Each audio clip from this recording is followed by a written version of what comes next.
Hi, everybody. It's Linda G, and today I have Jeffrey Peck. And your YouTube is Jeffrey Peck, or is it something else? Hi, everybody. At Jeffrey Peck Medium. Okay, Medium. And At Jeffrey that's what Peck his Medium. specialty is, Medium. I had asked you guys to post questions. I don't know that there was any Medium questions there. I didn't see any. I didn't see, because we all hit you know how we is. When is he going to suffer? When is he? No, you can't talk like that. But the cool thing about Jeff is, because me too, as a medium, you know, it's so cool tapping into the other side. Yeah. Because I tell people when I'm reading, I say, you know what, if I could bottle up whatever this thing is over there and woof it on your face, you would never mourn your loved one. Oh, it's so true.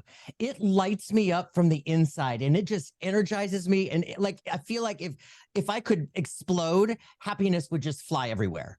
Right. Right. It's just incredible. And when I started to experience it, this isn't a lifelong thing for me. I wasn't experiencing this in the crib. I interview a ton of people on my show, Something Super Spiritual. I want to share everybody with everybody, right? And it's so interesting how, I thought there were so many more of us that experienced it from the crib. But what I've found is that it's hitting us more and more at midlife, whether it's through trauma of losing somebody really close, trauma of maybe a near-death experience, trauma of a divorce, trauma of losing a home, career, bankruptcy. Yeah. Or, I kind of experienced all of that at once in 2000. I was doing mortgages in the 2000s, right? And in 2006, as spirit has it, I'm nudged and nudged and nudged. I get this phone call from my girlfriend. She goes, "Hey, let's go to the spa." And I was like, "Okay, I'll meet you there in 45 minutes. The lady at the front desk says, do you care who you get to work on you? I said, at this point, it doesn't matter. I mean, I'm just glad we can get in. The lady that worked on me, within 15 minutes, she says, "You know what? I think I need to work with Reiki with you." And I said, "Okay, what's that?" And so she explains it to me that it is, this alternative hands-on healing modality that aligns and balances and heals physically, emotionally, mentally, all that good stuff. And I'm all cool. Let's do it. And I felt it, Linda. I felt it like heat radiating from my head to my toes, back and forth. That must have tripped you out because your mindset wasn't there. Totally. And it felt like there were 10,000 butterflies flapping their wings really close to my skin, but not touching me. It felt almost static electricity-like. And I was so gobsmacked by this. I asked her to spell it 3 times so that when I got home, I could get on the Google. And when she told me that any of us can do this, I thought, well, my grandmother and my mother have both struggled with fibromyalgia, osteoarthritis, all that stuff that no treatments, no medicines, no nothing would touch. And I thought, well, what do we have to learn? Or what do we have to lose, right? Yeah. My Reiki 1 level 1 weekend was November 11th, 2006. What I didn't know was that the side effect for me was that it ignited all of the spiritual senses all at once. And my Reiki master asked me after that first weekend, she said, "I want you to sit with yourself every day for 30 days and give yourself a Reiki treatment." Oh, you can do self Reiki? Oh, yeah, absolutely. Oh, wow. And she said, "I want you to do this because I want you to start to understand the feeling of it. I want you to let the Reiki, the energy, I want you to let it teach you. I want you to understand the difference between your personal energy and the energy of the universe, the energy of source, that unconditional loving flow." And so I would do that. I would go into my walk-in closet every day with, crystals and maybe some cards and some music and incense. And I would sit there sitting upright with my legs crossed, eyes closed, and doing my thing, right? And every day I would come out of it having experienced visions, beings, feeling others, seeing what looked like little vignettes of movies that felt like memories, but they weren't mine. And I would come out every day thinking, okay, I know I wasn't sleeping. I was sitting upright. If I was sleeping, my hands would have fallen and I would have tipped over, you know. Yeah. So I asked my Reiki master and I said, you know, what is happening? And she just smiled and she said, you're opening up to spirit. Yeah. And she says, you're going to be a huge channel one day. And I said, no, I'm not. And she goes, yes, you are. And I said, no, I'm not. And, you know, in 2006, my definition of the word channel was Esther Hicks, Abraham Hicks. Oh, yes, I know. Yes. I got to Semi-conscious trance space where beings are speaking through you. Being a vibrational match, which is very true. Yes. And so, of course, now I understand that what we do is all channeling, you know, but that was the beginning. And then through Reiki treatments, suddenly I felt people in the room and I had to start talking about it. And suddenly I know I've got grandpa, I've got mom, I've got dad, and I know who they are by I start talking about their personalities and the things they love to do and the memories that they had with the person on the table. I was delivering evidential mediumship before I even knew what it was, you know, and I hadn't even been to a medium before this. So I was just like, you know, as green as can be. And I was just rolling with it. So that was, you know, 17, 16, 15 years ago. And well, and you do readings, right? You do mediumship readings. Yes, I do mediumship readings and I do psychic readings. I do spiritual assessments. Those are another big love of mine. I love to connect with other souls and help them understand where they are in life and where they are in their journey. Yeah, that's happened to me automatically. When I go to read someone, all of a sudden I'll get all this download on who they are and what's happened in their life. It's kind of scary. I love it. What's the most profound experience? Oh my goodness. The most profound experiences for me are those when really, really deep healing, that miracle of healing is happening right in front of my face. And I'm just in the middle of it. You know, I'm in the middle, you know, with their person in spirit, the person in front of me. So I do tend to get a lot of trauma through my experiences in life. I know that spirit uses me for my own filters, my own experiences in life, and my ability to relate to so much of it. Right. Oh, yes. And well, I'll give you the first big one that happened to me. It was actually my very, very last practice session before I hung my shingle and opened my doors, right? Did you come out of the mortgage companies? Yes. Oh, yeah. That when everything went down in flames in 2008, I went down in flames with it. I lost my career. I lost my income. I lost my home to repossess or foreclosure. I lost my car to repossession.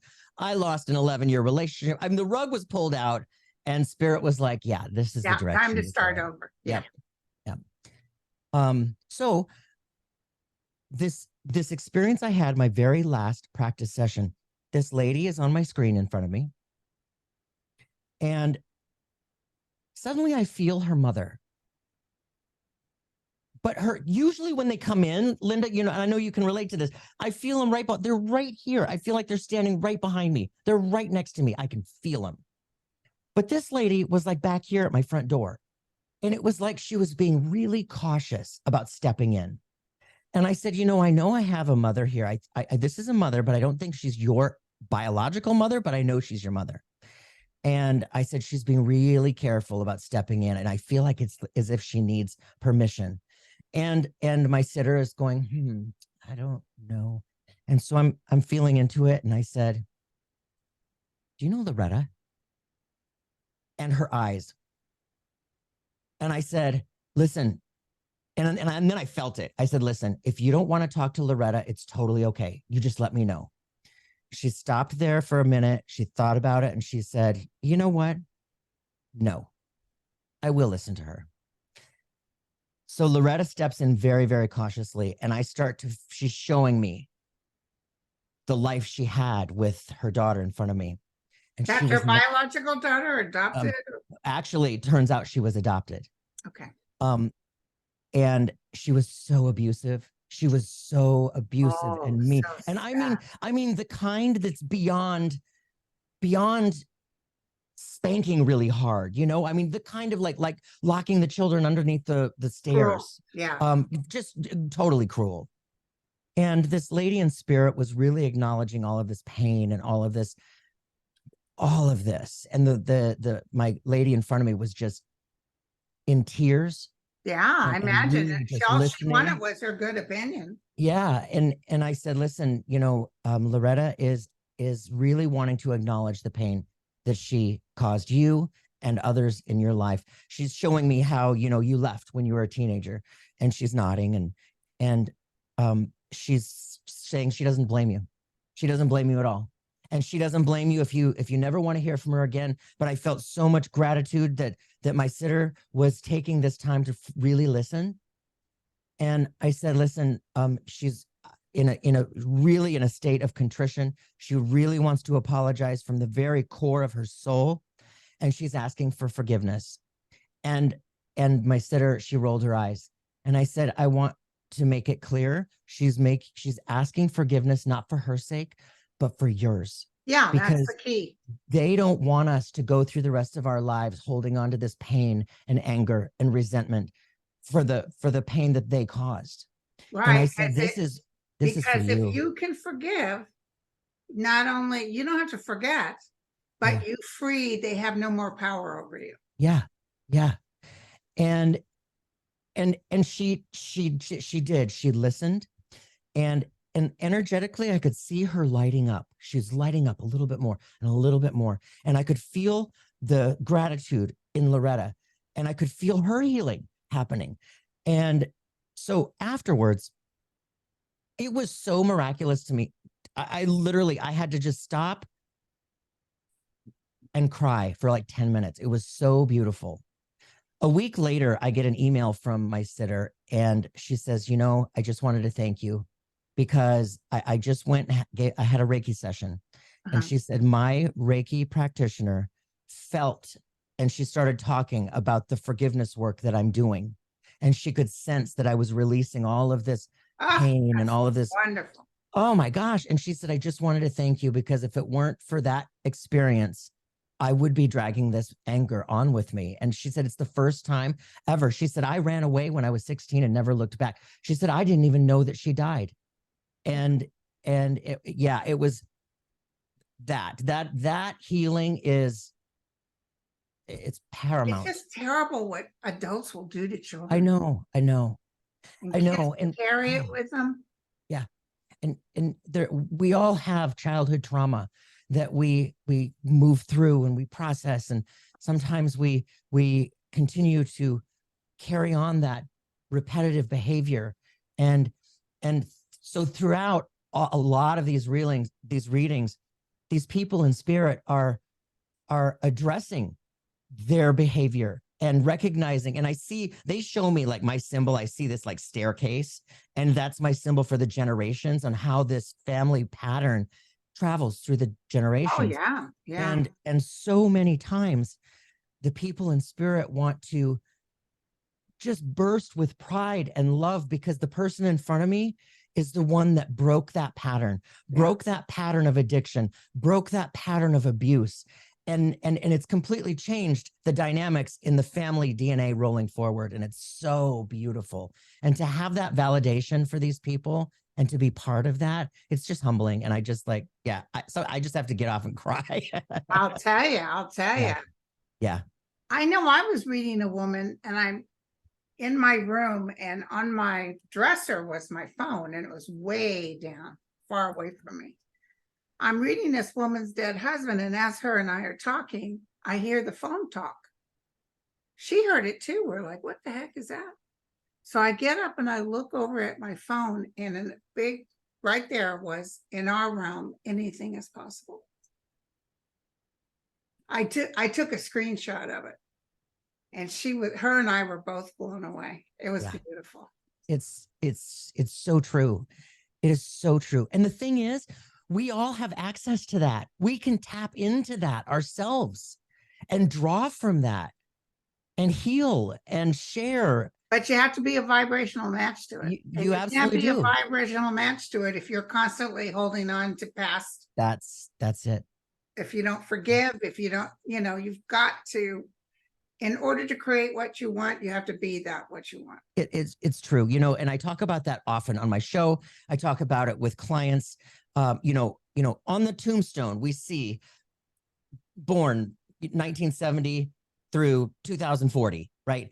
And in between is the dash, and it's healing within the dash. When we are able to move through all of this healing and start to recognize through the filters of compassion and unconditional love, and really start to vibrate in those ways where we are elevating, it's contagious, and it affects those around us, our friends, our family, people who start to notice us. And it's that healing within the dash. It is exponential growth for our soul while we're doing it here in this incarnation. And it's just. And unfortunately, part of the game plan, I know that some of the greatest light workers have suffered greatly. Oh, totally. That's the wounded healer. In our suffering, we will see God. Yep. If you raise too much with nothing going on, as much as you'd like that to be comfortable, it doesn't create joy. You have to be in a state of resistance at times. And it's those who can get the message and move through that. Those who get bitter suffer greatly. Yeah. Oh, yeah. Yep. And it's so easy. It's doing that work. It's the hardest part of life. Yeah. To do that work, that forgiveness work, that inner work, the shadow work, recognizing our own pitfalls and how we might behave and how our addictions, whatever they might be. And we all have vices, whether it's, shopping or wine or cigarettes or whatever, we all have vices. Some people are, they work out so hard, and that's the way that they escape. Right. And it's not being present. But that's still being in human form. Absolutely. Completely. Yeah. And it's moving through and recognizing. When your growth gets bigger and bigger, it gets to where you're just living in the present. You're not worried about cigarettes or wine or anything. Yeah. Yeah. So, through this work, and through my own healing, I'm a huge proponent for therapy. I've been in therapy for decades. I've had hypnotherapy for, 14 years. Any holistic alternative practitioner, I got them on speed dial, anything that can help, I'm a big proponent for. Right. Can I ask you a little bit of your traumas growing up? Well, growing up gay in the 80s, in the church, the Lutheran church, was very, very difficult. I struggled with self-worth, self-acceptance, self-love. I felt like a giant disappointment to God, to everybody. I felt like I was just already doomed to hell. It didn't matter how I lived, And in 1995, I basically ran. I was living in Phoenix at the time. I owned a condo. I had a roommate. And I decided. And you had a girlfriend too, right? I was trying to, but it just. So you could belong in the in. Yeah. I was absolutely trying to walk that walk and be that. And I suddenly hit a wall, and I was like, I can't do this. And I basically ran, and I went to go live with some chosen family in Minneapolis, in the Minneapolis area. And I was gone in 2 weeks. I left my roommate. She stayed in my condo, renting it from me. And I got up there. I was working as a server in TGI Fridays in Burnsville, Minnesota. And there was a night about 4 months after getting there. It was a really, really bad winter. I had worked the night shift. I was driving home at 1 o'clock in the morning. And I realized that no matter how I ran for myself, I followed myself right up there, and nothing was changing. And I was sobbing at 1 o'clock in the morning, driving through a massive blizzard. I couldn't see through the whiteout, let alone my own tears. And I tried to end my life. I took my seatbelt off, and I stepped on the gas, and I was headed for the light pole coming up, or the electric pole, whatever it was. Oh my God. And, obviously I'm still here. So, I've looked back at this many, many, many times, and rationally, reasonably, I probably hit a patch of ice right before the pole, because all of a sudden I swerved, but it literally felt like a hand came out of heaven and just turned my car like a little Matchbox car and just put me straight back on the road. Isn't that something? And it just, right then when I realized what I had almost done, I was mortified, and it took me a couple of months, but I moved back to Phoenix, and I got there, and within that first week, this was before cell phones, this was in the 90s. So I the phone's plugged into the wall. I literally laid on the floor with my legs resting on the wall, upside down, and I made phone call after phone call after phone call. And I called everybody I knew to tell them that I was gay. And they were okay with it. Yeah. So that trauma, I know what it feels like to be in full despair. I know what it feels like to want to end your life. And there's a part in your brain that literally it felt so rational. It felt so reasonable. I was like, yeah, that's the next right move. If you would have told me, you should go have a scoop of ice cream, and I'd be like, you know what? That's a really great idea. I'm going to the store right now. It felt that rational. I mean, and then I was like, wow, okay, so that's when the therapy started. That's when you really disconnected from your pain body. Yeah, absolutely. And so I get it, and it really helped me. It really helped me to recognize other people's pain, what they've been through, regardless of what it might be, and to see it through the eyes of compassion and through an open heart, and to really recognize that if I would have been walking in their shoes every step of the way, I might be behaving that way too.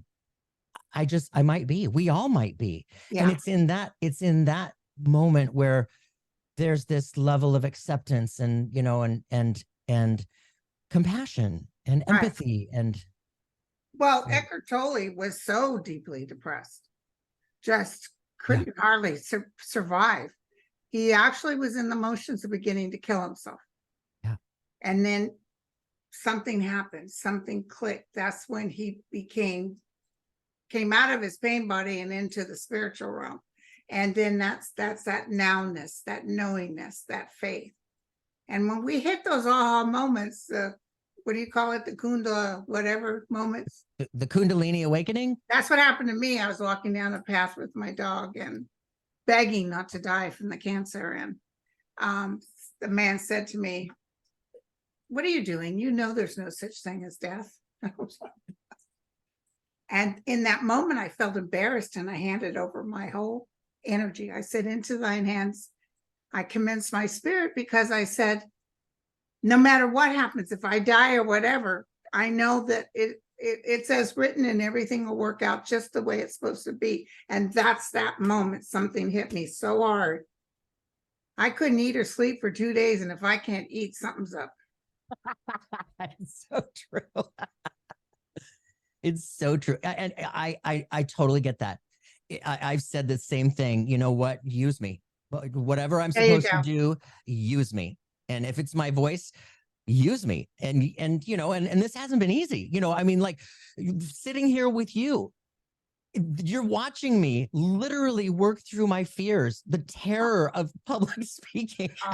You're a very good public speaker. Oh, thank you. My uncle, God rest his soul, Earl, was a producer in LA, and he was gay. And my father and my grandmother, he lost his lover in a fire in New York, and he called his mother sobbing to talk about, he'd never announced he was gay. She listened to him, and then she never addressed it again, including my father. And that back in the 50s, that was the collective consciousness. Absolutely. Now you're lucky you're in this arena too, because listen, tribal members, my understanding, especially with the Comanche tribe, you led whatever you wanted. If you were attracted to men, it was no big deal. Yeah. If you wanted to be a male and you wanted to be a woman, they have the two spirit. They have the So did you end up with a good relationship? You know what I did? I mean, I really did. I'm in the best one I've ever had right now. I've never felt more supported in my entire life. I've never felt more loved. And it's so It's amazing. So you know what? It's my third. My first one, it was great in the period, and for where I was in that period, where Joe was in that period, it was great. It was all we could do for each other, right? Then that ended in 2008, 2009. Then my next one started in 2011. It was better. It was great for where we were personally, through our own journey, through our own healing, until we grew apart. And you That know, when happens. it does, and it happens for a reason. Yeah. And it was torture. That divorce was absolute torture. But all of this was happening. Spirit, this work, this, I felt it coming. I felt it happening. I often talk about it on my show. You know, when spirit comes knocking at the door and you don't answer, they'll go around the house and they'll knock on your sliding glass door. If you don't answer, they're coming around to all the windows. They're going, hello, hey, what, hello, hello. And if they come to your front door again, you're hiding behind the couch going, shh, pretend we're not here. Once you open that door, once you say, like when I said, into thy hands I commence, That's and listen, I went through that overwhelming, but I was getting talked to, and I didn't like that too much. But in my ability in mediumship, 1,000-fold got better, but I still wasn't quite connected. It wasn't until Eckhart Tolle that I really started, you know, you still grow. It doesn't happen overnight, but. Oh, absolutely. Development is a lifelong journey. Absolutely. You know, we never stop developing. I was at Arthur Findlay for 2 weeks in June of 2019. And Arthur Findlay College is this brilliant school for psychic mediums. And we go out there and we, like, my experience, it was life-changing, absolutely life-changing. Did you meet a lot of good people? Oh, soul family. That's people that that are still in my life today, as if I've known them my entire life.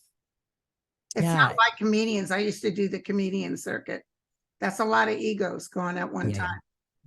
I can imagine. But that's great. That's wonderful. Thank you. So, yeah, because I have 3 exes, and may they all rest in pieces. But in pieces. I did not have good relationships. But the thing is that, you know, I was messed up. I was very messed up, which will be in my book when it comes out at the end of this year. So anyway, but anything new coming up? Any excitement you want to tell us besides joining your YouTube? Yeah, I know you're out to help people. That's your main focus. Absolutely. I hope to inspire hope. Yeah. Hope. And in that we have each other. Yes, exactly. And you know, I've come to realize, you know, in the words of Neil Donald Walsh, this hit me so hard. You know, life isn't about me. Life isn't about us. It's about how we affect other people's lives and in the way that we touch them. And I just want to share. I want to share spirit. I want to share the reality of spirit, the reality of the continuity of life, by demonstrating the spiritual work, the evidence that comes through for us, right? And so many people are waking up today and they're looking for these conversations. And that's what I had hoped to create, was a safe space where we can talk about all of it, because it all looks a little bit different. You know, the healing modalities, some people are just brilliant energy healers, and that's their work. That's their journey. You know, that's hard work too. Yeah. And we all have different as they might look. There's a whole lot of similarity in those differences. Right. You're kind of a spiritual healer. And yeah. So I just want to share everybody with all of it. And yeah, so please, you know, take a look at me on YouTube at Jeffrey Peck Medium. My podcast is Something Super Spiritual. That's what my show is called, Something Super Spiritual. It's anywhere you listen to podcasts. And you're a good speaker, by the way. Oh, thank you. Thank you. And then how do they book for a reading? On my website at jeffreypeck.com are the plenty of options. You know, we can go to 30 minutes or 60 minutes, psychic readings, mediumship readings, hybrid, you know, both, however it comes through. The spiritual assessment is starting to really pick up because people are really starting to wonder where they are in their journey and what does all this mean? All the time. Yeah. And it's so beautiful to have those experiences with them in that in that moment in their life, and Yeah. it's just, yeah, it's just so rewarding. And you're very easy to talk to, very easy to get along with. That counts, Thank you. Thank you. You don't come off with being egotistical or anything like that. Thank you. I hope not. It's the truth. But pretty soon you'll be so big, you'll say, Linda who? Oh, hardly. Are you kidding me? Who the hell? Tell her I'll call her back. Reminds me of that story of, he told it on Johnny Carson's show. He was a young and upcoming actor. It might have been, okay, so I know who it was. Cary Grant was on the studio a lot. And I think this was like Martin Short or someone like that. And he saw Cary Grant. He was so overwhelmed because he's just starting off in the business. Oh my God, it's Cary Grant. And so he went up, Mr. Grant, I just want you to know I'm over here on this set. I just want you to know you're like my most famous actor. He said, come have lunch with me. God, I'm going to have lunch with Cary Grant. And he would order the same thing, Cary Grant, 2 eggs and a bowl of cottage cheese. So they sat and had lunch. He went back to studio. Oh my God, guess who I had lunch with? And blah, blah. Next day happens. He gets a call at studio. Cary Grant wants to know if you want to meet him for lunch again.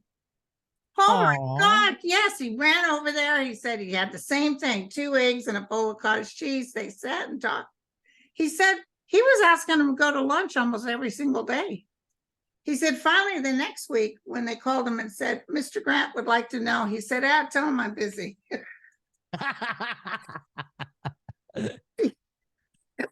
Oh, that's tired of awesome. the same old. It doesn't matter who we are or where we are. We're always in service to each other, Right. however that looks. I'm in service to you. You're in service to me. We're in service to spirit. We're in service to people. We're here. We're so much better together. I talk about that so often. We're just so much better together. Right. But you also have to take care of yourself. And you also have to ground yourself. Absolutely true. Oh yeah, I do. I have grounding meditation on my YouTube. Power with the omnipresent above. Totally. That vibrational energy, you can literally create what it is you need or want. And if you don't know, ask. Yeah. Because let me tell you something, there's a lot of people out there that are always busy in their heads and they have a hard time shutting it off. Oh, yeah. So they say, I want to be with the realm, but the other part of them still maintains the human. They get afraid.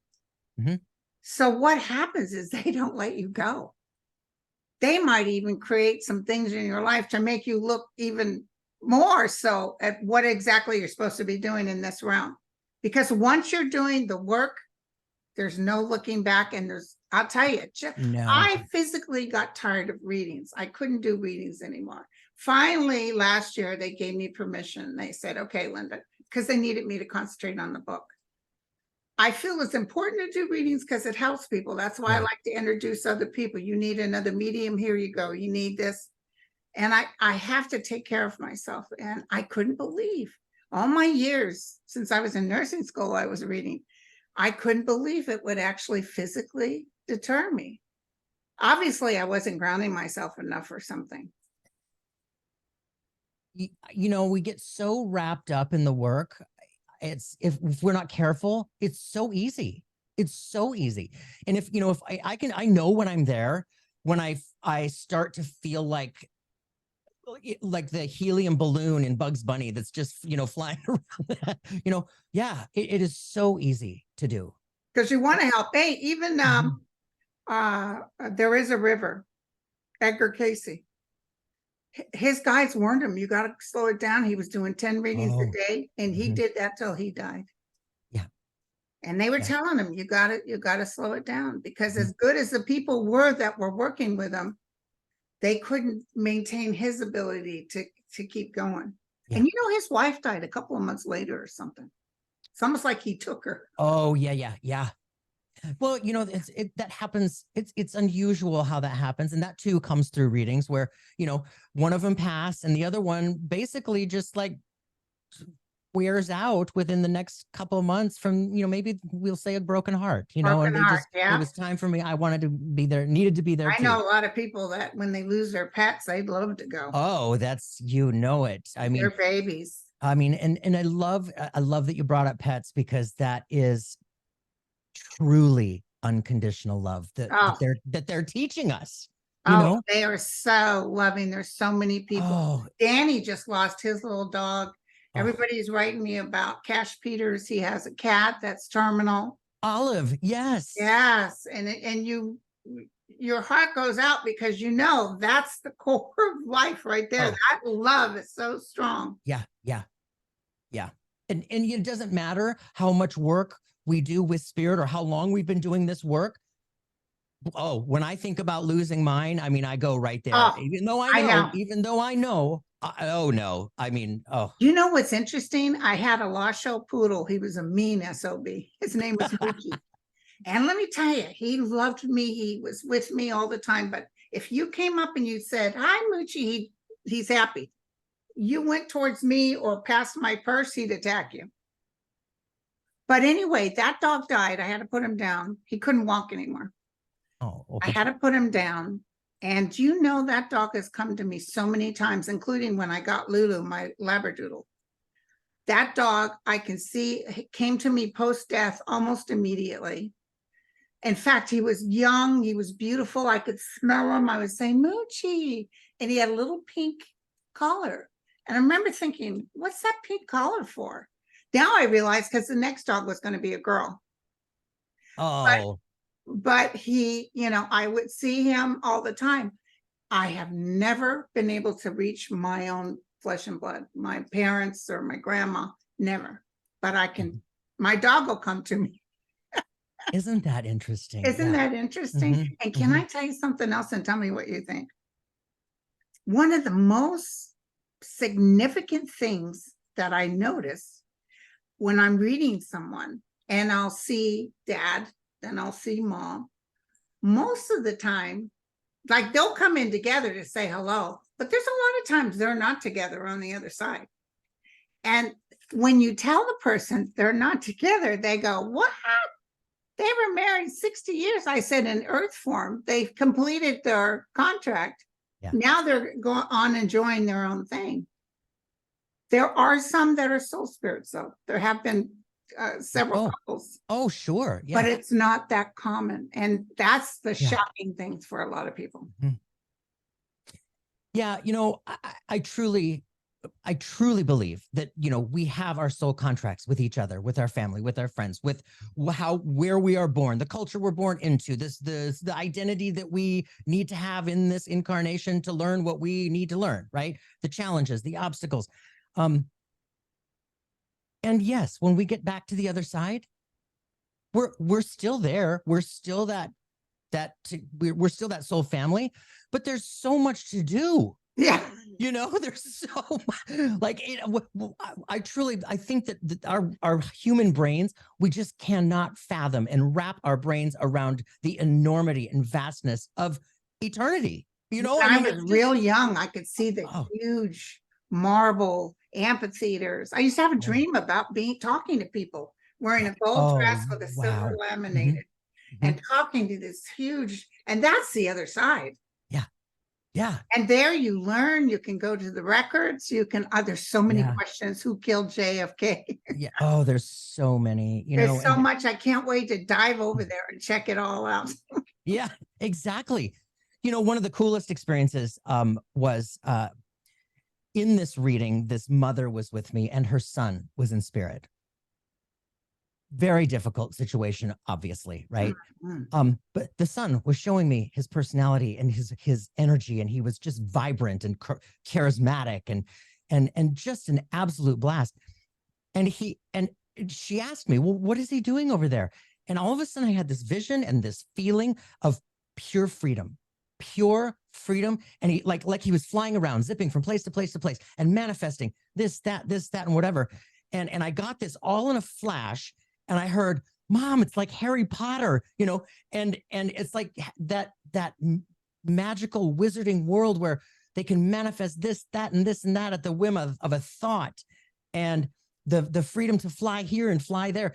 It was everything to her, because to know that he was in that place, that space of that personal space.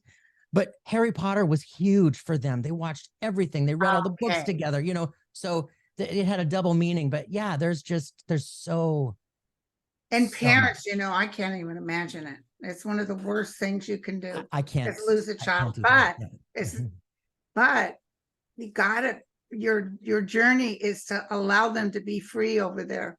Because if you continually mourn them, like people get mad and say, I've asked for him to come to me and he hasn't. I've never, of course, I didn't mourn my parents as bad as others, but they were a lot older. And so, when you lose a young one, but they can't come to you if your vibrational energy isn't right.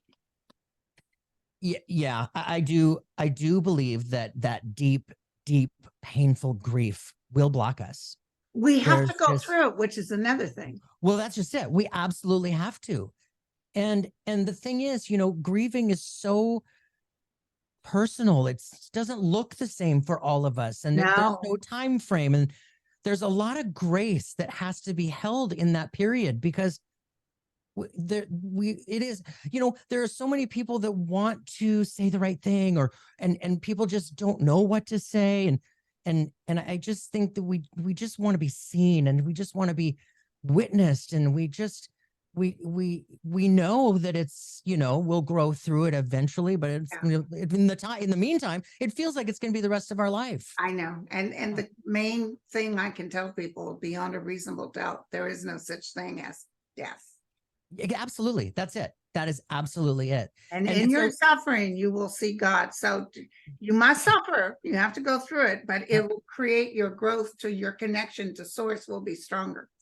In times of darkness, we start to see a whole new meaning to life. Yep.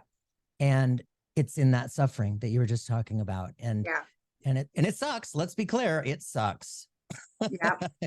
But when we get to the other side, we are blessed with so many new insights, personal insights, spiritual insights, and then that's why I think it's good for mediums. Like, I appreciate the fact you're a medium, because it's good to connect. It's good to have someone just to give you that message, Yeah.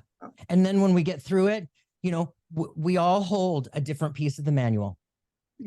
So somebody else is going to need your help, and you're going to say, hey, I've been there. I got the manual. Let me help you. Yeah, there you go. So, okay, my friend. Well, it was wonderful talking to you. Oh, Linda, thank you so much for having me. Sweetheart. We were supposed to do this yesterday. I got so messed up. I'm trying to get things done even before I have my surgery on the 28th. So it's going to be in and out. I'm not fearing that surgery. I absolutely feel like it's going to be easy peasy. Yeah, I'll be good. All right, honey. So we'll talk again. Thank you so much. You're so welcome. And I'll put the links to all your stuff below. Okay. All right. Thank you. Bye, you guys.